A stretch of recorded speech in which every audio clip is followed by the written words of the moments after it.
Բարև ձեզ, Ստեփան Գրիգորյան YouTube-յան ալիքի մասնակիցներ, ողջունում եմ ձեզ բոլորիդ, այսօր մայիսի 27-ն է, մենք շարունակում ենք մեր աշխատանքը, այսօր ես կառաջարկեմ ձեզ, որ մենք խոսենք 2-3 թեմաներից, դուք գիտեք Ադրբեջանի անկախության օրն է, դրա հետ կապված և Դոնալդ Տրամպը և Վլադիմիր Պուտինը շնորհավորեցին Իլհամ Ալիևին այս անկախության օրվա կապակցությամբ, բայց ինչն է ստեղ ուշագրավ, ուշագրավ է ինչ տեքստերն էին, էությունը տեքստերի, էական տարբերություն է, այս տարբերության մասին կխոսենք, այդ տարբերությունը տեքստերի շատ բանի մասին է խոսում, այսօր նորից մենք կանդրադառնանք այն հայտարարությունների, որոնք անում են Ռուսաստանի պաշտոնյաները, շարունակում է տարբեր հայտարարություններ Հայաստանի իշխանությունների դեմ ուղղված տոնը մի քիչ փափկեց, բայց հայտարարությունները շարունակվում են, ու կան մարդիկ, ում հայտարարությունները ուղղակի սխալ է անտեսել, պետք է վերլուծենք, պետք է հասկանանք առանձին դեպքերում անպայման եւ պաշտոնական մակարդակով եւ փորձագիտական մակարդակով մենք պարտավոր ենք պատասխանել։ Օրինակ, Սերգեյ Շոյգուն նորից խոսած հապկի հետ կապված միջոցառում են, որտեղ որ խոսեց Հայաստանից, Հայաստանի արտաքին քաղաքականությունից ու մի շարք հարցերում թեզեր հնչեցրեց Հայաստան հապ հարաբերություններ եւ այլ, որոնք չեն համապատասխանում իրականության, մենք պարտավոր ենք պատասխանել։ Խոսքը գնում է նաեւ այդ թվում փորձագետների։ Նույնը պարոն Ուշակովը, Յուրի Ուշակովը կարևորագույն դեմք Պուտինի թիմում, ինքը օգնականն է Պուտինի, ինքը արեց մի քանի հայտարարություններ, ստեղել արձագանք ես կտամ, կասեմ։ Ու գլխավոր այսօրվա հարցը կապված է մեր ուսանողների հետ։ Ուրեմն Զավեն անունով ուսանողը մեր պետական համալսարանի ու իր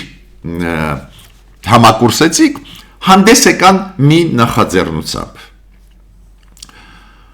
Իրանք ինչ արեցին։ Մի քանի հարցերով, օրինակ, գործազրկություն, աղքատության ցուցանիշ, լրատվամիջոցների ազատություն, այս բիզնեսի մթնոլորտ, այս ցուցանիշներով ուսումնասիրեցին վիճակը կենտրոնական ասիական երկրների, հարավային Կովկասի երկրների, Մոլդովա, Ուկրաինա, Բելարուս, ուսումնասիրեցին իրավիճակը ու համեմատեցին 3 բալտյան երկրների, Լեհաստանի, Չեխիայի, Հունգարիայի, Սլովակիայի այն երկրների հետ, որոնք կամ սովետական միության տարածք էին եղել են, կամ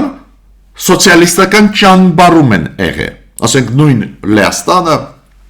նույն Հունգարիան, Չեխիան, հիշում եք, սոցիալիստական ճանբարում էին, ու իրենք համեմատեցին, այս երկրները, բալտյան երկրները հիմա Եվրոմիության անդամ երկրներ են, ու այս երկրների այդ տվյալների հետ համեմատեցին։ Փայլուն գաղափար, կարծես թե պարզ գաղափար, բայց շատ կարևոր, քանի որ մենք փորձագետներս հաճախ խոսում ենք Եվրոմիության մասին, ձեզ ներկայացնում ենք դրական կողմերը եվրոինտեգրացիոն process-ի, ինչքանով է դա կարևոր եւ այլ, բայց այս իդեան շատ հասարակ գաղափար է։ Դու ուղղակի թվային համեմատություն ես անում, ու այնտեղ գրաֆիկներ են տալիս, ուրեմն տեսանյութ ներկայացվում է մեզ, մեր հասարակությանը, տեսանյութ 3.5 րոպեանոց, Facebook-ում էր, ինչու ես ուշադրություն դարձրեցի, տեսա, որ միլիոնավոր դիտումներ էին այդ նյութի, համեմատություն, տարբեր երկրների զարգացման պրոցեսներում, այս չափորոշիչներով, ու շատ պարզ դառնում է, ինչքան կարևոր է ինտեգրվել դեպի Եվրոմիություն, ինչ մեծ առավելություն տալիս է դա։ Այս նախաձեռնության մասին ես կխոսեմ, ի սկզբանե ասեմ, որ այս հաղորդումից հետո Առաջի կոմենտում դուք սիրում եք կոմենտել այս մեր հանդիպումները, քննարկումները, առաջի կոմենտում ես հղումը կդնեմ այս Facebook-յան Facebook-ում տեղադրված նյութի վրա ու մեծ ու լուրջ դիտումներ ստացած, շատ հետաքրքիր նախաձեռնություն։ Դրա մասին մի քիչ ավելի մանրամասն մենք կխոսենք։ Ուրեմն Պուտինը շնորհավորեց Իլհամ Ալիևին անկախության օրվա կապակցությամբ Ադրբեջանի խոսեց, պարզ է բարի խոսքերը, ընդունված ինչ որ ստանդարտային խոսքերը, բացի դրանից ասեց, որ Մոսկվան շատ մեծ տեղ է տալիս այն դաշնակցային հարաբերություններին, որոնք ձևավորվել են Մոսկվայի եւ Բաքվի միջև։ Հիմա նայենք ինչ էր ասում այս process-ի մասին Դոնալդ Տրամպը, նախագահ Միացյալ Նահանգների։ Ինքը գոված Ադրբեջանը եւ անձամբ Իլհամ Ալիևին ինչի համար, այդ իրենց ջանքերի համար խաղաղություն հաստատելու Հարավային Կովկասում։ Ինքը ասեց Դոնալդ Տրամպը, որ մեզ ողջևորում է, որ Ադրբեջանը խաղաղության օրակարգը, խաղաղության պայմանագիրը ջանքեր գործադրեց, որ նախաստորագրվեց, որ դելիմիտացիան դերմարկացիա process-ը շարունակվում է, որ 4 հայ գերիներ ազատ արձակեցին, տեսակ Դոնալդ Տրամպը հիշեցրեց Ալիևին, որ էլի կան գերիներ հայ Ադրբեջանում, բայց գոված, որ 4 գերիներին ինքը ազատ արձակեց, գոված, որ Ադրբեջանը ուղարկում է Հայաստան վաճառքի հանելու Ադրբեջանի բենզինը եւ այլ նավթամթերքներ, շատ գոված, որ կա նախաձեռնություն քաղ հասարակությունների միջև Հայաստան Ադրբեջան, դուք հիշում եք, ես պատմել եմ ձեզ այդ այցելությունների մասին Գաբալա, 20 Հայաստանի կողմից, 20 Ադրբեջանի, ու պարզ է երկկողմ հարաբերությունների մասին խոսեց մի տող էր, որ մեծ տեղ է տալիս ինքը այն ռազմավարական գործընկերության, որը հիմա զարգանում է Ադրբեջանի եւ Միացյալ Նահանգների միջև։ Հստակ Դոնալդ Տրամպը ցույց տվեց Ադրբեջանին, շնորհավորելով Ադրբեջանի անկախությունը, Իլհամ Ալիևին ցույց տվեց ինչն է իր համար կարևոր։ Այս խաղաղության process-ը, որը Հարավային Կովկասում գնում է։ Ուրեմն այսօր ուզում եմ ասել, որ պարզ է, որ երեք երբ որ Մարկո Ռուբիոն եկավ Հայաստան, դա մեծ իրադարձություն էր, շատ կարևոր լրջագույն փաստաթղթեր ստորագրվեցին, մենք երեք խոսեցինք դրա մասին, Հայաստան Միացյալ Նահանգներ, բայց նաև այդ այցելությունը ցույց է տալիս ու այս հայտարարությունը Դոնալդ Տրամպի Ադրբեջանի անկախության օրվա հետ կապված կապակցությամբ ցույց է տալիս ինչքան կարևոր է Միացյալ Նահանգների համար խաղաղությունը Հարավային Կովկասում, ինչքան կարևոր են Միացյալ Նահանգների համար Հայաստանը, Ադրբեջանը եւ տարածաշրջանը։ Անչափ կարևոր մենք կարող ենք եզրակացություն անել մեզ համար։ Հիմա դուք գիտեք, որ վաղը առաջի անկախության օրվա հետ կապված մայիսի 28-ին իշխող ուժը, ավելի ճիշտ կառավարությունը Հայաստանի այսօրվա ուզում է անցկացնել շքերթ, ռազմական շքերթ։ Ու հիմա ռազմական շքերթի փորձերը շարունակվում են, դուք գիտեք ինչ է կատարվում Երևանի կենտրոնների փողոցներում, շքերթը կանցնի վաղը։ Հիմա ես պետք է ասեմ, որ պարոն Բայրամովը արտգործնախարար Ադրբեջանի, որը հիմա գտնվում է ՄԱԿ-ում, ունեցել է ելույթ մի կոնֆերանսում ՄԱԿ-ում, որը անցավ ու կապված է տարածաշրջանային խաղաղության հետ, ոչ միայն Հարավային Կովկասի, ընդհանրապես խաղաղության հետ, կապված է ՄԱԿ-ի խաղի կանոնների հարգման հետ եւ այլ։ Ու Բայրամովը այնտեղ հանդիպեց Անտոնիո Գուտերիշի հետ, որը գիտեք ՄԱԿ-ի գլխավոր քարտուղարն է։ Հիմա միջև անցնելը մյուս թեմային, Ռուսաստանի թեմային, ես խնդրում եմ ձեզ բաժանորդագրվել, կիսվել, լայքել, քանի որ մեր YouTube-յան ալիքի ակտիվ աշխատանք անչափ կարևոր է հայության համար այսօր։ քանի որ եւ սփյուռքայությունն համար է անհրաժեշտ ունենալ օբյեկտիվ ինֆորմացիան եւ Հայաստանի Հանրապետության քաղաքացիների համար։ Հիմա անցնում ենք Ռուսաստանի թեմային, դուք գիտեք, որ Ռուսաստանում Պետդումայում նախաձեռնել են ընդունել օրենք, որի համաձայն Ռուսաստանի նախագահան ստանում է իրավունք օգտագործել Ռուսաստանի բանակը դրսում երկրից դուրս նոր ոլորտներում։ Դուք գիտեք, ցանկացած երկրում կա օրենք, որը սահմանափակում է օգտագործումը այդ երկրի իր բանակի դրսում այլ երկրների դեմ ուղղված։ Ռուսաստանում էլ ինչ որ սահմանափակումներ կան, բայց հիմա իրանք այդ սահմանափակումները թույլատնում են։ Ուրեմն Ռուսաստանում նախագահան ստանում է իրավունք ու Պուտինը ստորագրեց այդ օրենքը, նախագահան Ռուսաստանի ստանում է իրավունք օգտագործել Ռուսաստանի բանակը, օրինակ այդ դեպքերում, եթե ինչ որ երկրում Ռուսաստանի քաղաքացիներին ձերբակալում են, դատում են առանց հաշվելու Ռուսաստանի կարծիքը։ Չգիտեմ, ինչի հետ է կապված, որ այդ օրենքը իրանք ընդունեցին, ես կրահում եմ, որ դա կապված է, օրինակ, նույն Բալտյան երկրների դա վախացնելու մեթոդ է, քանի որ Բալտյան երկրներում, Լեհաստանում հաճախ դատում են Ռուսաստանի քաղաքացիներին, որոնք, չգիտեմ, ինչ որ դիվերսիաներ են անում, կամ Ադրբեջանում, դուք գիտեք, Ադրբեջանում հիմա 10 հոգի ձերբակալված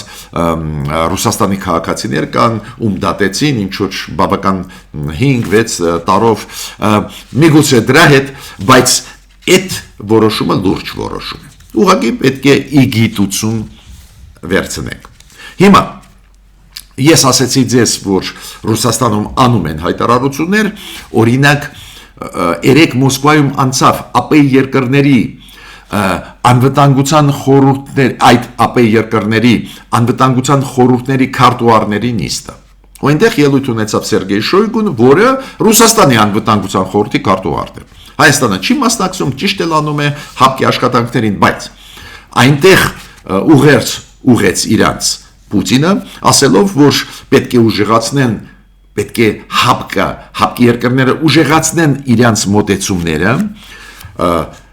համախմբված լինեն, քանի որ ինքը ասում է աշխարհում, Պուտինը ասում է, անկայուն է իրավիճակը։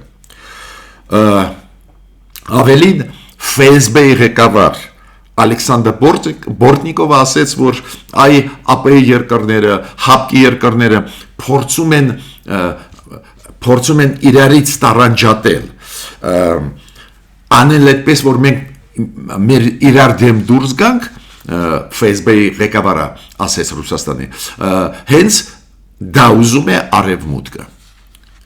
Դա ուզում է արևմուտքը։ Հիմա ինչ ասեց Սերգեյ Շոյգուն, ինչը կարևոր է նաև մեզ համար, ու ես որպես փորձագետ արձագանքում եմ այդ իր ասածին, ինչ ինքը ասեց այս հապկի նիստում երեկվա։ Ինքը ասեց, որ այս պատասխանատվության գոտին, որը կոչվում է հապկ կազմակերպություն, այս պատասխանատվության գոտում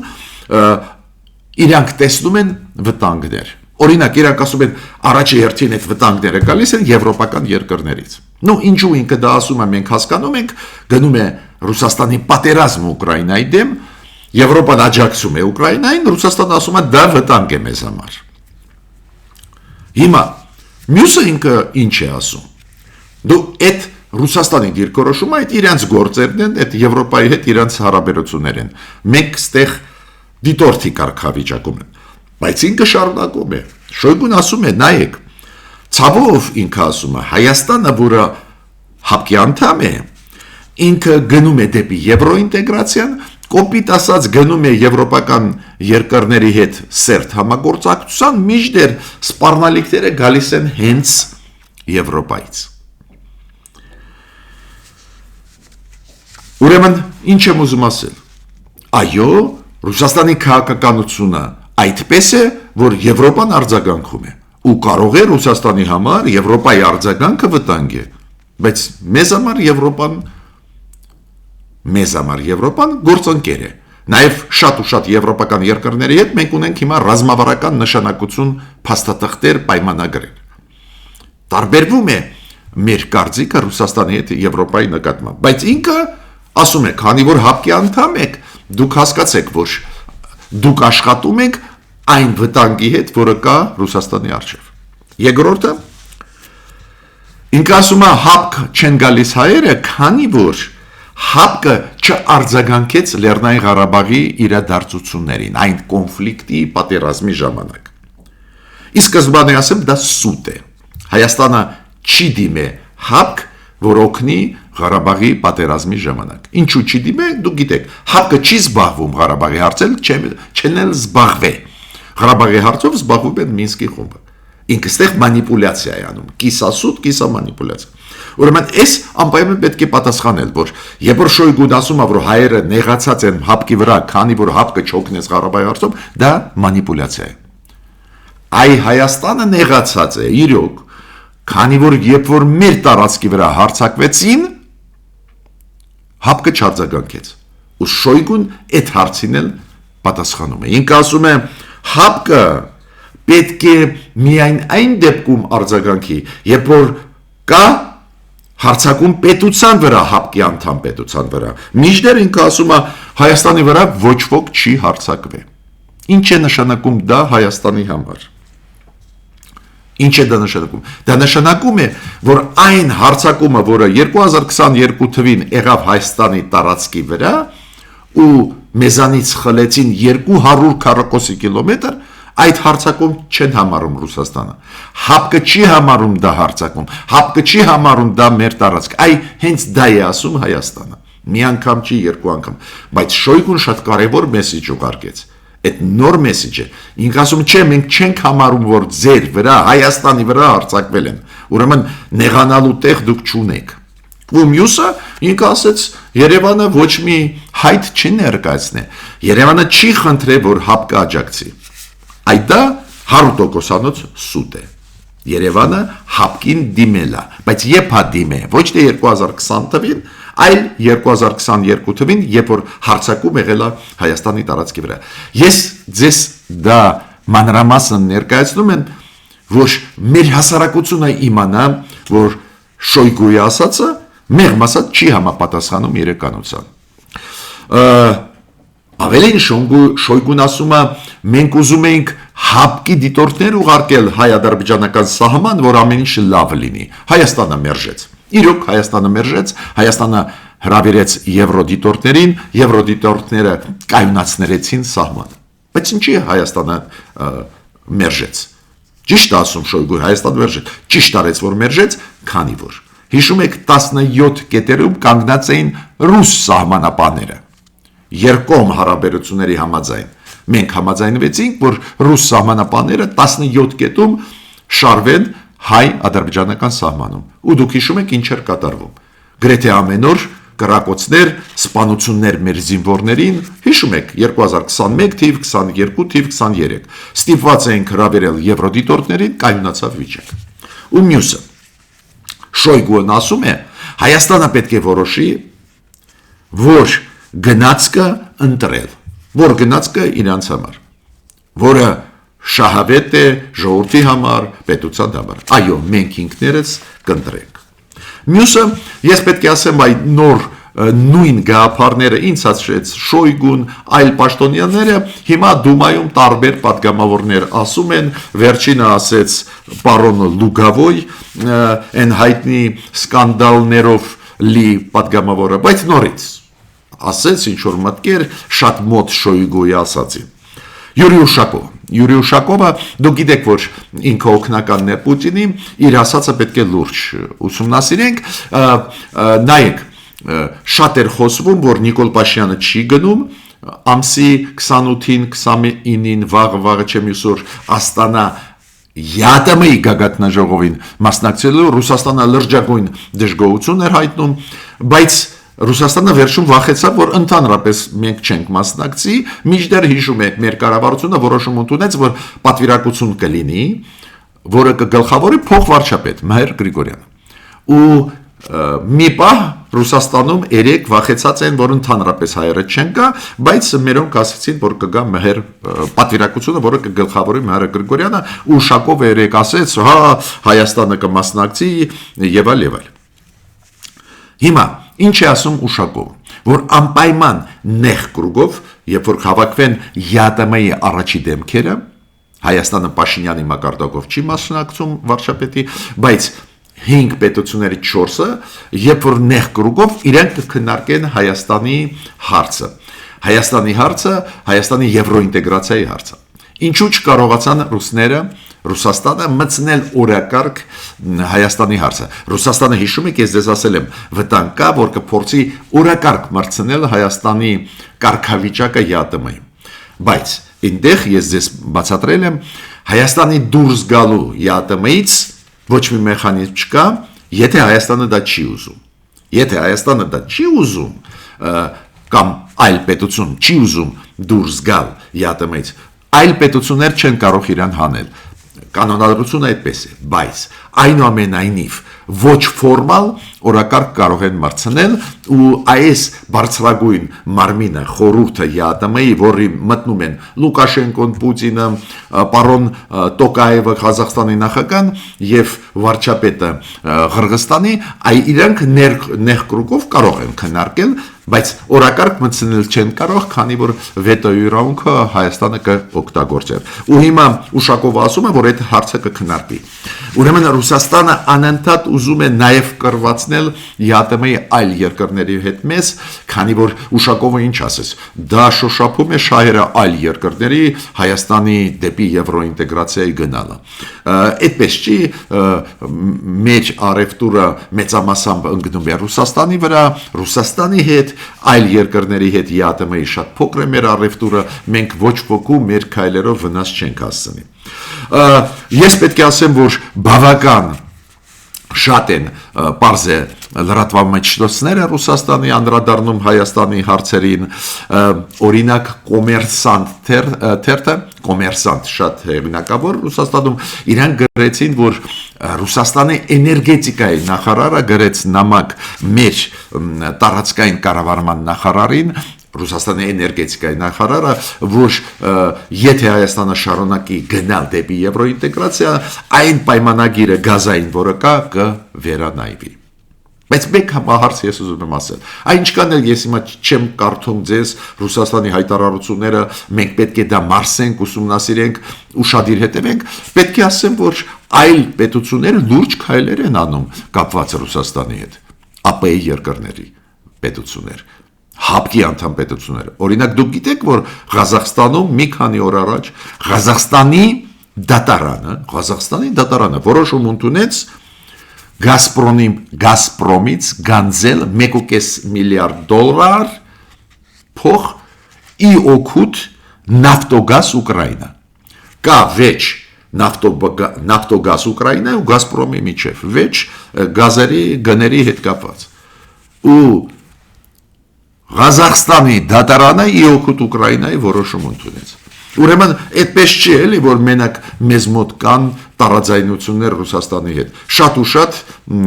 այլ պետությունների, նաև ԱՊ-ի երկրների, նաև ՀԱՊԿ-ի պետությունների մեջ Ռուսաստանի հետ կան տարաձայնություններ։ Հիմա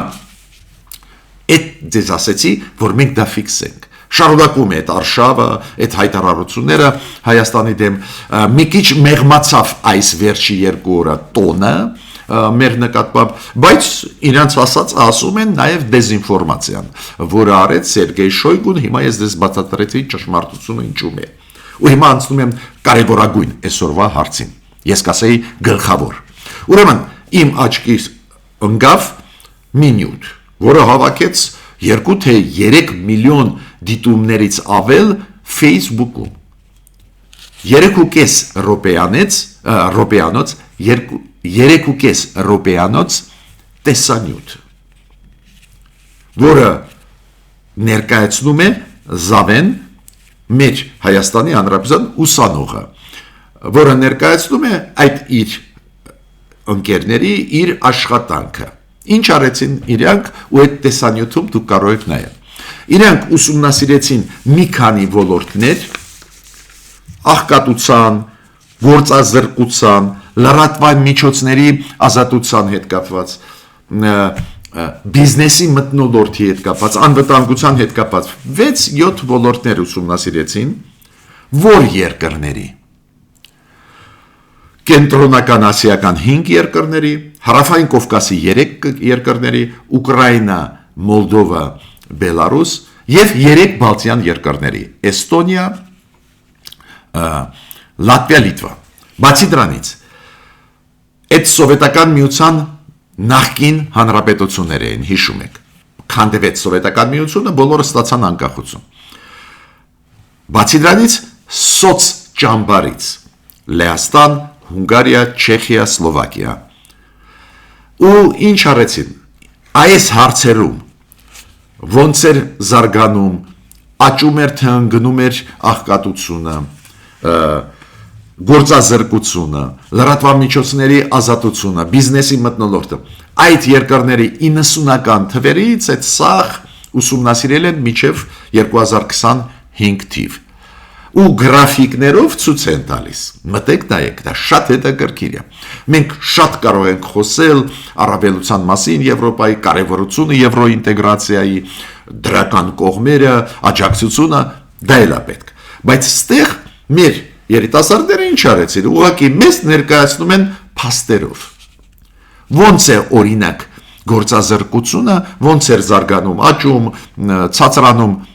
ու ստացվում է, որ այն երկրները, որոնք Եվրոմիության անդամ դարձան, օրինակ Բալտյան երկրները, Լեհաստանը, Չեխիան, ունեն փայլուն ցուցանիշներ, շատ ցածր գործազրկություն, շատ ցածր աղքատություն, շատ բարձր մակարդակի ազատություններ, ու երբ որ համեմատում ես Հայաստանի իրավիճակի հետ, Ղրղստանի սառ ու ձոր է։ Ու իրենք ցույց են տալիս, որ Եվրոմիության անդամ դառնալը ինչ կոնկրետ բան է փոխում դեպի դրականը, բիզնեսի մթնոլորտը։ Այնտեղ Էստոնիայի չափորոշիչները նույնիսկ այլ Եվրոմիության անդամ պետությունների հետ 10 անգամ ավելի էֆեկտիվ են։ То есть ազատությունները բիզնեսում, օրինակ նույն Էստոնիայի շատ ու շատ բարձր են։ Ինչ եմ ուզում ասել, այս ձևի նախաձեռնություններ շատ կարևոր են, երբ որ դու պարզ ցույց են տալիս գրաֆիկներով ուսումնասիրելով այս չափորոշիչները ինչ է դա նշանակում։ Ու շատ լավ էր, որ իրանք ներկայացրեցին օրինակ անվտանգային հարցերը, օրինակ Ռուսաստանը երբ որ սովետական միությունը քանդվեց 90-ական թվերից մինչև այսօր 7 պատերազմների մեջ էր։ Մինչդեռ նույն Էստոնիան, Լատվիան, Լիտվան ոչ մի կոնֆլիկտային գոտի չեն մտել։ То есть Եվրոմիության անդամները լուծում են հարցերը առանց պատերազմների։ Ու այս Եվրոմիության անդամ պետությունների, որ նայում ես, ոչ ոք չունի ակնհայտ կոնֆլիկտ, պատերազմական վիճակ։ Այն երկրները, որոնք չեն մտել Եվրոմիություն, օրինակ հարավկովկասյան երկրները, դեռ չեն մտնել Մոլդովան, Ուկրաինան եւ այլն, ունեն խնդիրներ։ Գիտեք, շատ լավ նախաձեռնություն է, խորհուրդ եմ տալիս այդ 3.5 րոպեանոց նյութը նայել, շատ համոզիչ, շատ ճիշտ։ Ողջունում եմ այդ երիտասարդներին, Զավեն անունով երիտասարդը, ուսանողը Հայաստանի ներկայացրեց այդ իրանց աշխատանքը։ Միջնոր հանդիպումներ։